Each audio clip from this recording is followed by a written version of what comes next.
অন্ধকারময় দিবসে গেলে পরপারে, পারল না কেউ রাখতে ধরে মৃত্যুর অন্ধকারে।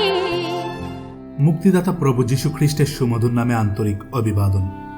মথিলিখিত সুসমাচার 6 অধ্যায় 20 পদে লেখা আছে, কিন্তু স্বর্গে আপনাদের জন্য ধন সঞ্চয় করো, সেখানে কীটে ও মর্চায় ক্ষয় করে না, সেখানে চোরেও শীত কাটিয়া চুরি করে না।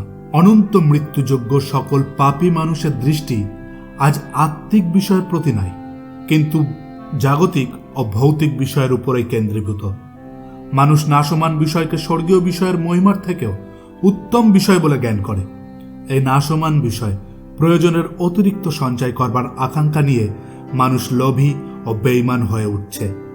নাশমান বিষয়ের মধ্যে তারা নিজেদের ভবিষ্যৎকে খুঁজে বেড়ায় এবং নাশমান বিষয়ের মতোই তাদের জীবনও নাশ হয়ে যায়। এই সকল বস্তুর মধ্যে তারা আনন্দ, শান্তি ও পরিতৃপ্তি খুঁজে বেড়ায়, কিন্তু জীবদ্দশায় কখনো মানুষ এই সকলের সন্তুষ্টি পায় না। কিন্তু যে ব্যক্তি প্রভু যীশু খ্রিস্টের বলিদান এবং পুনরুত্থানে বিশ্বাস রাখে, সে পাপের ক্ষমা লাভ করে। যে উদ্ধার ও স্বর্গীয় মহিমাকে সে লাভ করে, তাকেই উত্তম জ্ঞান করে পরিতৃপ্ত ও আনন্দিত হয়।